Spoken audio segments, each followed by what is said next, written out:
As of yesterday, we have seen something that one would describe as peace and calm at the AmaZulu royal household.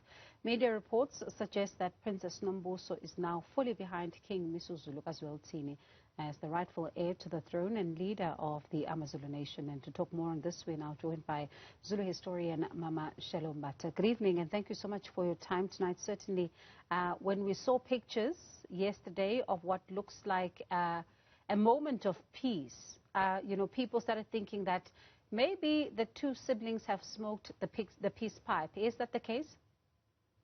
Absolutely, and everybody's very jubilant.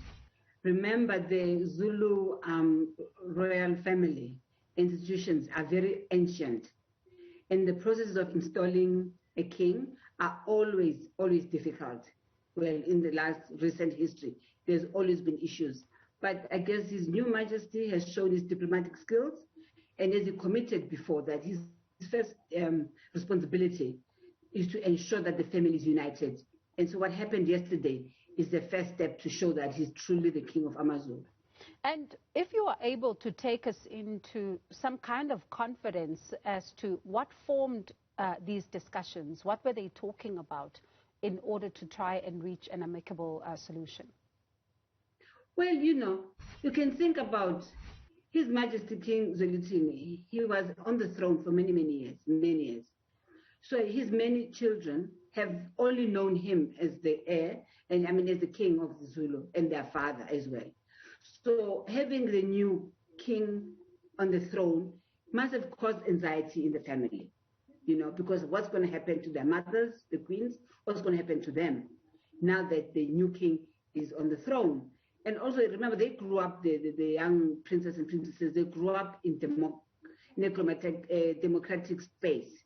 So I guess they must have thought it's okay to say, look, I also stand a chance. Let me see if I can also become king, or my other brother must do it instead of the other one, But, sanity has prevailed. They've smoked the peace pipe. They grew up together, Waketa, they went to school together.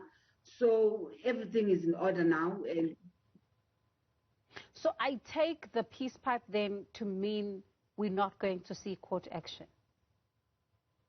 No, I don't think. Remember, the matter is in court right now.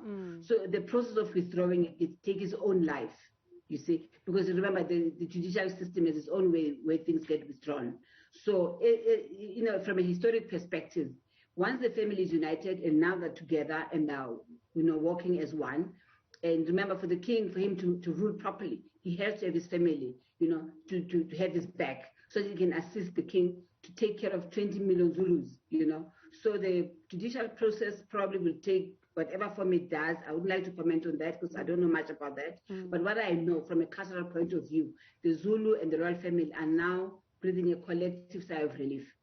And when you look at, the first queen, because she also had expressed dissatisfaction even ahead of, the passing of the king's mother, the now king's mother, where she really had expressed just some dissatisfaction about how things were turning out. And certainly when you look at the fact that now this court case that was looming had also then, also signaled deeper then how she was feeling about this particular process.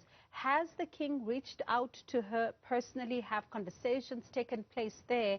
And what is her state of mind right now?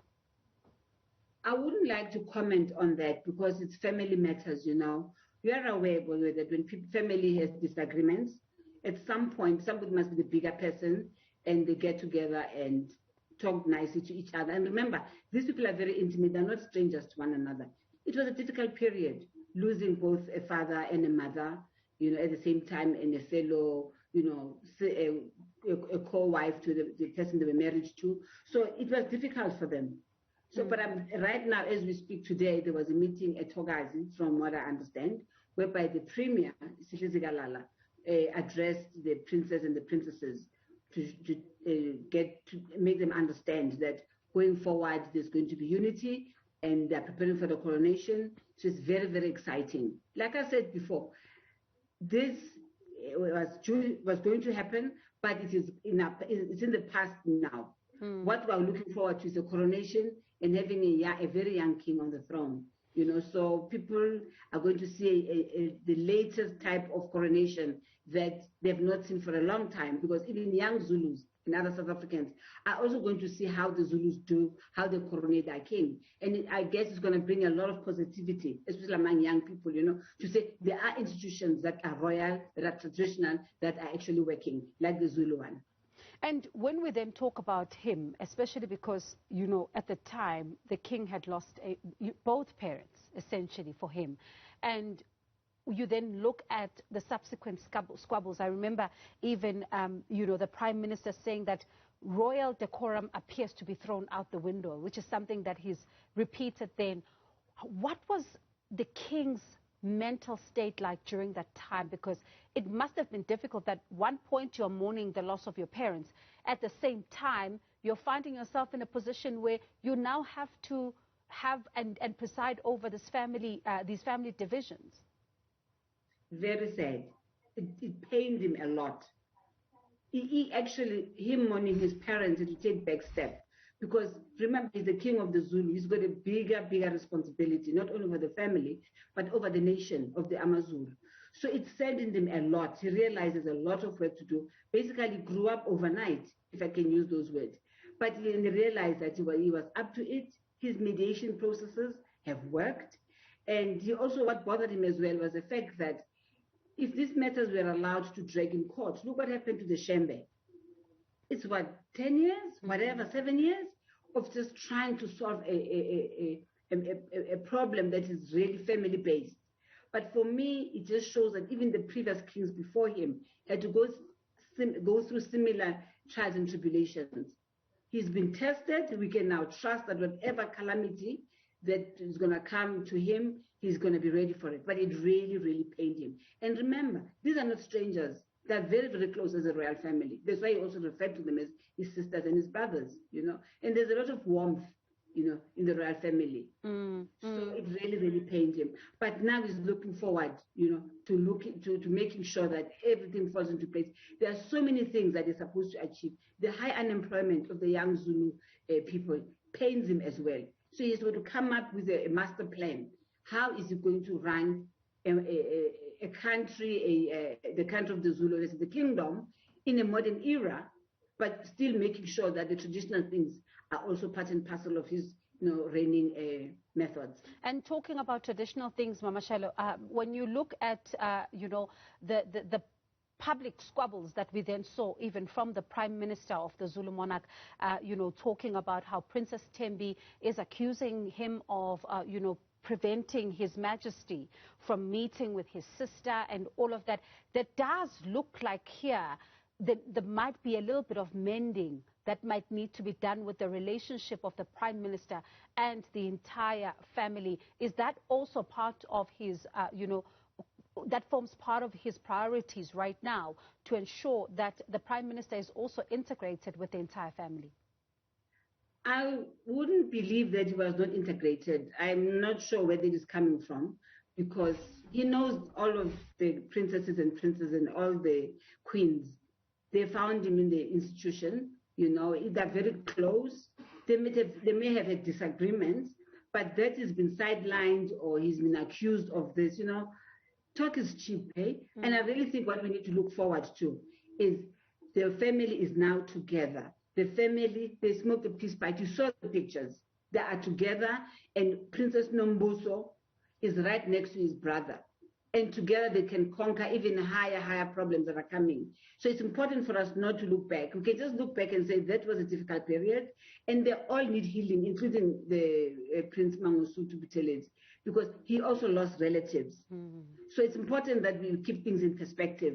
And he has been the one who's been trying to negotiate and so on. But when then there are accusations that he's the one who's dividing them, he kept asking, who said that? Who said that? So I don't think it's going to be very helpful, especially for Amazulu, to start thinking so-and-so did that. The main thing right now that is on the top of everybody's head in the royal family is the coronation of His Majesty. As I ask you this question, I'm smiling because I'm sneaking it in. A lot of people have been asking, how and when are they going to catch a glimpse of the Queen, the incoming Queen. Can you tell us about her, and when do members of the public see her? I know you're going to laugh because I just had to sneak that question in. You know, I guess that question will be answered by the royal family. Remember, I'm just a normal commoner. Eh? But I mean, she's a very private person. And in the Zulu culture, the person who's running the nation is her husband, King Misuzulu kaZwelithini. Her responsibility is even bigger than the king's because she's taking care of the king. I don't believe I just said that. But yeah, no, I'm sure, you know, let's wait when they're ready. I'm sure they'll, you know, bring her forth and then we see her and we admire her. But I can tell you she's very private, she's very shy and very, very deep. She went to the University of UKZN. That's where she studied, you know. And yeah, she's a lovely person.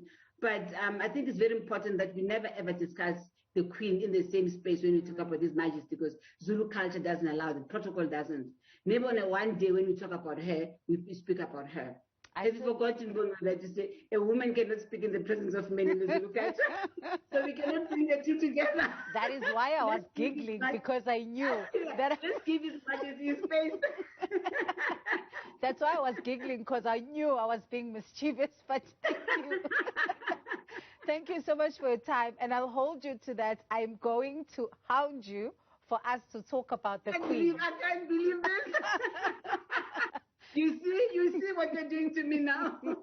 But thank you. It's always a pleasure to speak to you. Thank you so much for your time. Certainly do appreciate it and putting us into perspective there. That was Zulu historian Mamashelo Mbatha, really talking to us about peace that is finally reigning in the AmaZulu royal family, certainly saying that the family is now excited and looking forward to the coronation on the